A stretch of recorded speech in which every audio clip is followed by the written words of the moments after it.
Hey guys, Pete over here. Timothy all the way from Seattle, Washington. This is making a weird sound inside. Sounds like a musical instrument. Maybe I shouldn't be banging on this. Timothy, what did you send us? Alright, we have a postcard, old one, and that looks like 1950s or 60s. And then we have a little message. Pete, I love your YouTube. Thank you for being you. Well, thank you. I appreciate it. What is this? What do we got here? Nicely protected, though. Oh, look at that. It's a bobblehead. It's a vintage Chicago Bears bobblehead. Well, how about that? Yesterday was Monday Night Football, and we got lucky. We won the game. Looks like this one was cracked at one point. That doesn't matter. It's nicely glued. I love it. Thank you so much, Tim. I appreciate that. Let's get into today's video.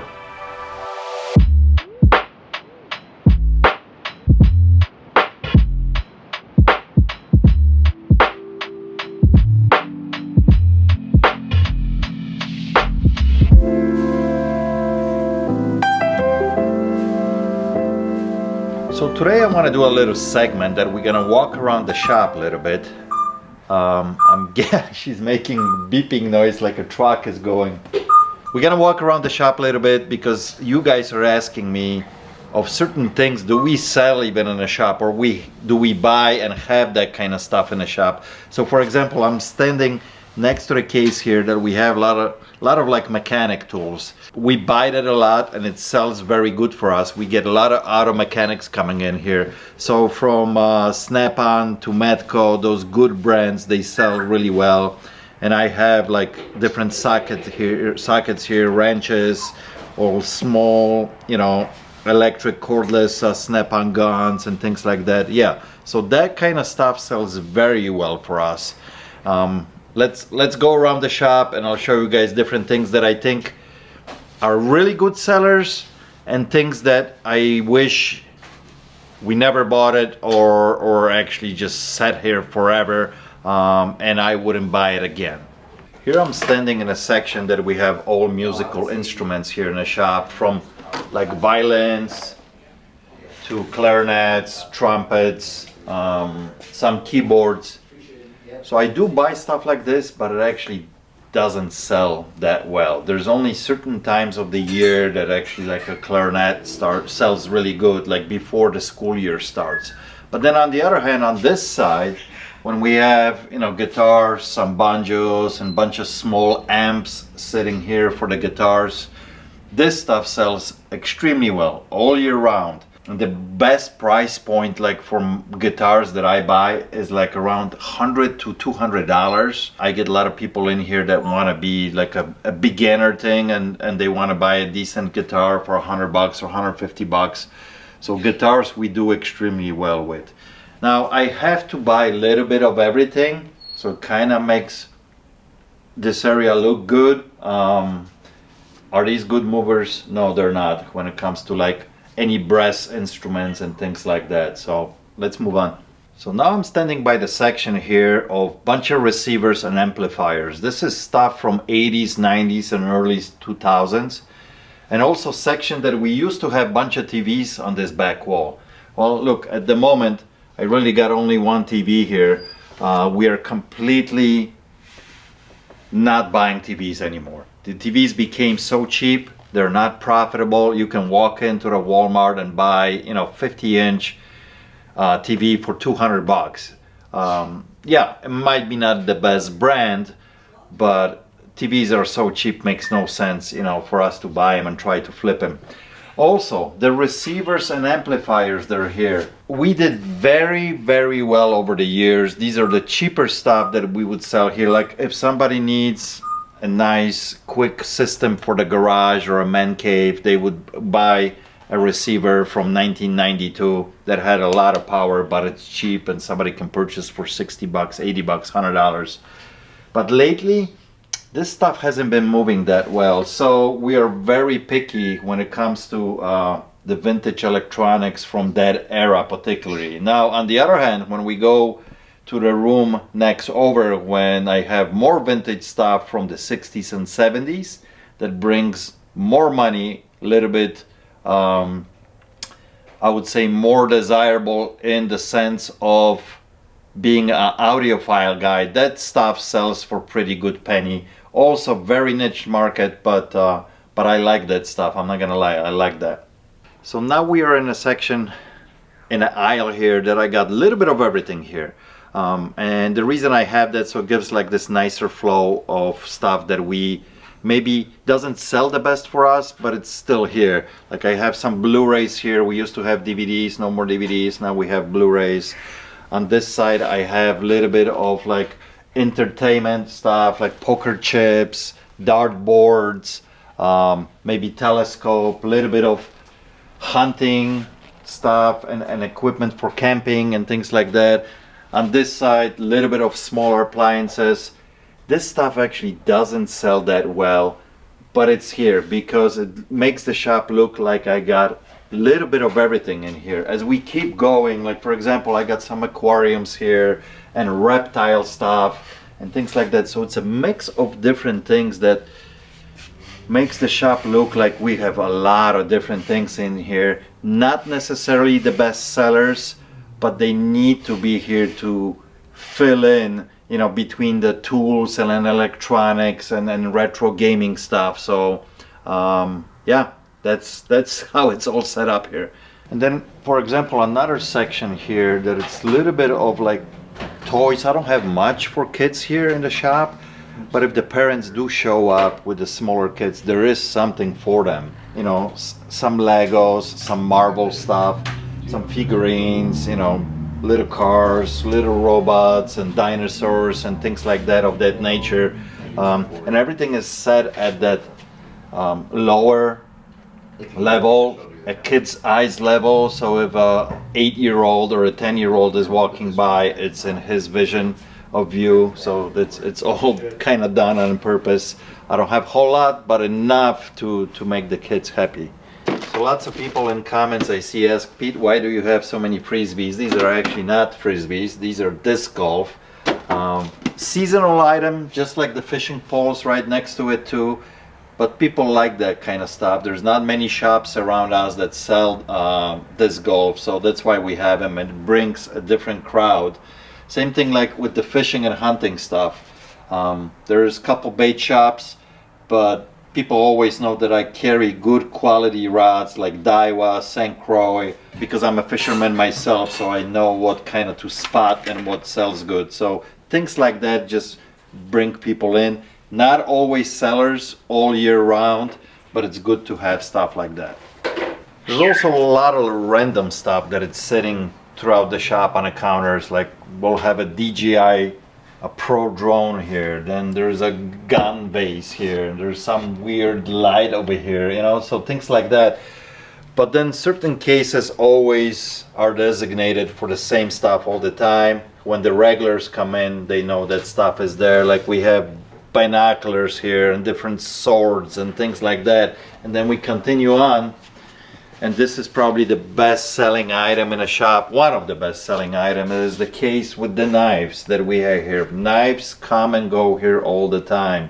And I try to keep a good stock of it, which is sometimes hard to do because there'll be dry spells that stuff like this doesn't show up.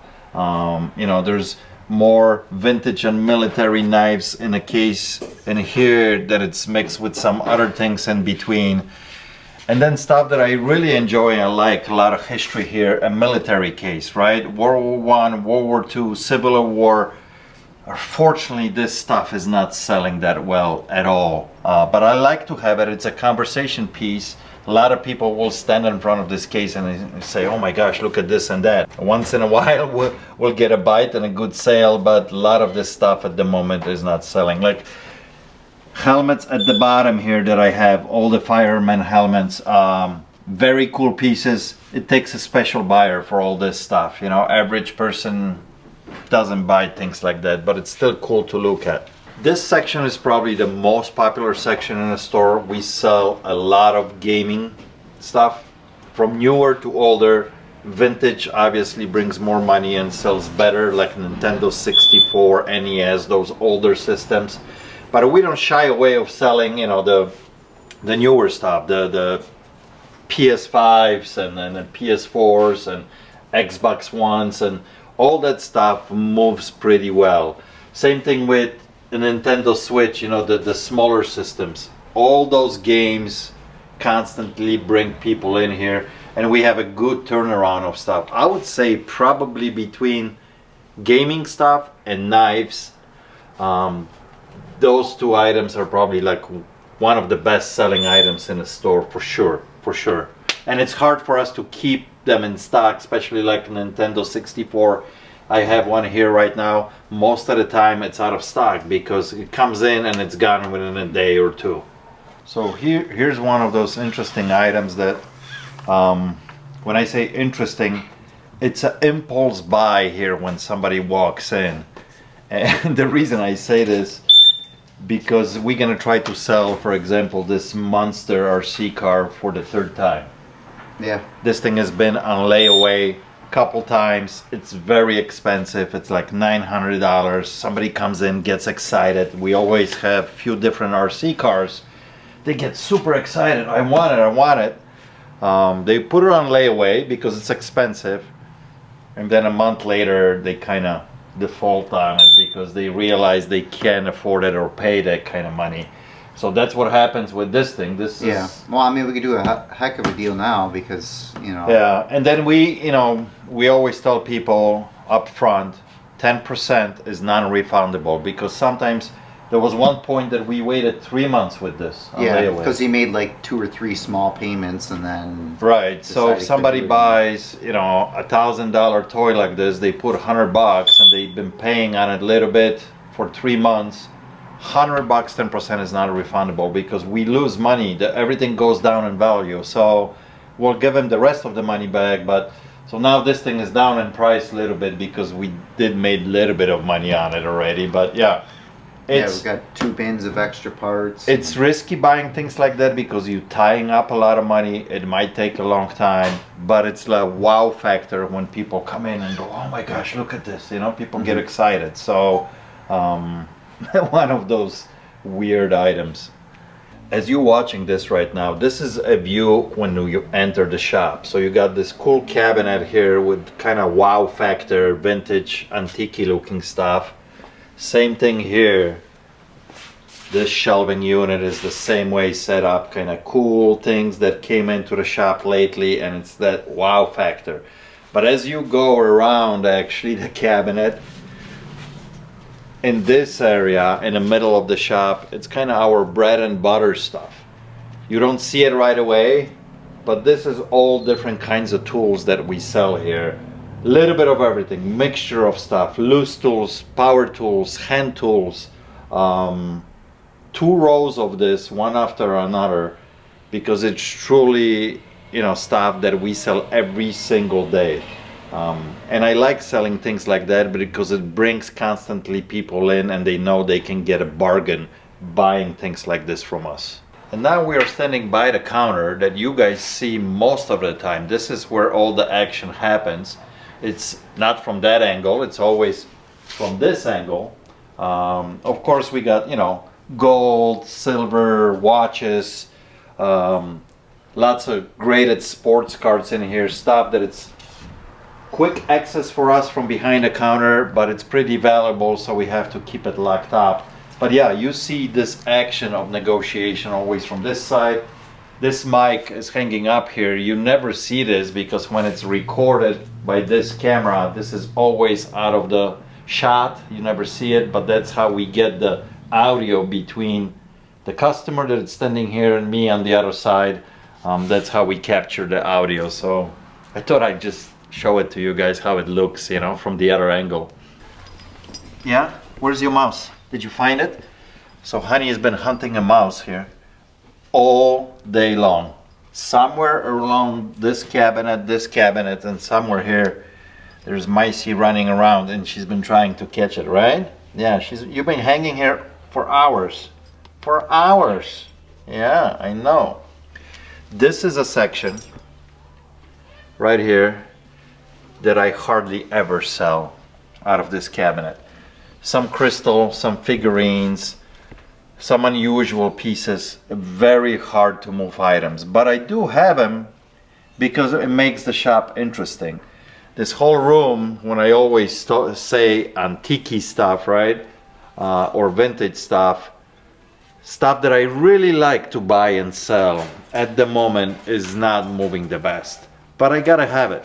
Sometimes I laugh and I tell people I would probably make more money charging $1 getting into this room than I actually sell items out of. Don't get me wrong, stuff's still selling, but not like it used to. Not, at least not at the moment. Are you comfy? Are you comfy? This is yours. Yeah, this is yours. You're shedding like crazy. She's changing her fur for the winter. But look, for example, I just bought these chairs a couple months ago. These are like vintage 1940s or 50s. Came out of an ice cream parlor. You can walk by, sir. Sure. Yeah, you're fine. You're good. Okay. No worries. No worries. And I love stuff like this, but it's gonna take me a long time to find a buyer for something like this. Now this whole room here is divided in two sections. On the left we got all the vintage antique stuff. On the right hand side we got all sports memorabilia, which is complementing each other very well. When people come in here, they do spend a lot of time here. Am I selling a lot of stuff out of this room at the moment? Not as much as I would like to. And also in the same room here, this is where you find a little bit of my merch. The t-shirts, the 3 different designs of t-shirts that we have here. Yes, Rube, we can hear you, hon. I'm sorry, guys. I'm sorry. One more time. No? Yes? One more time. Good. And of course, shameless plug, if you want to get some merch, go to craiglisthunter.net. You can pick some up. Always available in a lot of different sizes.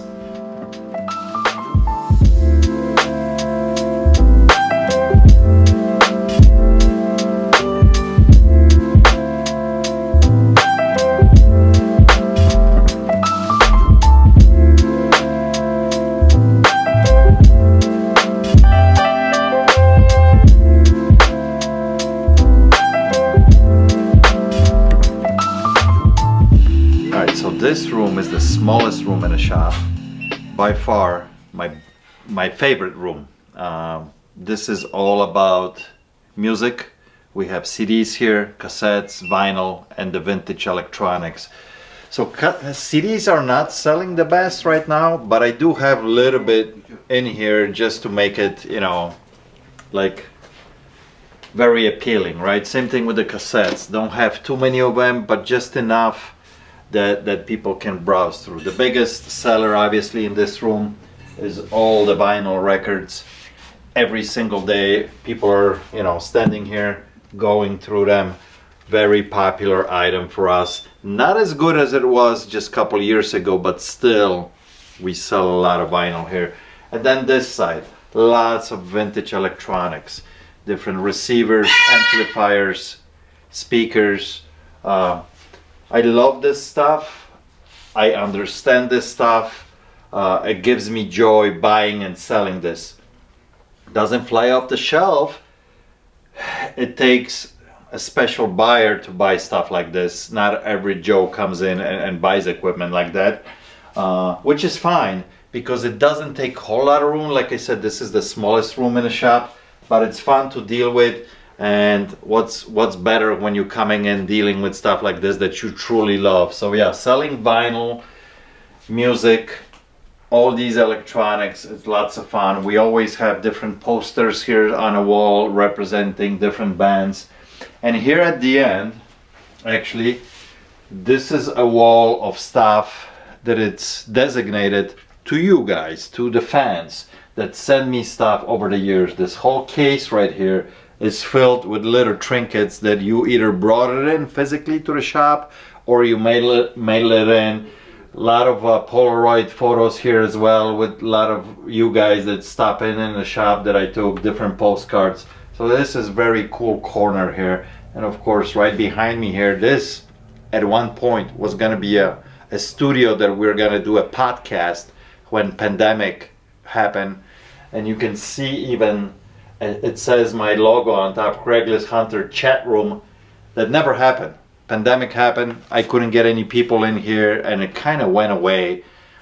Maybe one day we'll still do something. So yeah, I really like this room a lot. So here we are in the last room, the biggest room of the shop. This room is probably about 5,000 square feet. A lot of you guys ask me all the time, how big is the shop overall? So it's about 12,000 square feet. About 9,000 of square feet is the retail part of the shop, and about 3,000 is the storage and couple offices that we have where Nick works out of for eBay. This room is specifically designed for bigger industrial stuff, right? We're gonna have bicycles here. We're gonna have big tools like this table saw, small appliances like refrigerators, snow blowers, lawnmowers, things like that. So for example, if I wouldn't have this big room, I wouldn't be able to keep like big items, bulky items. Like look at these heaters. These are massive. The snow blowers. These are gonna come down within the next few days, and we're gonna put lawnmowers back up there. So it's a transition room that I can keep a lot of different stuff, big bulky stuff. Look at all these extension ladders that can be here.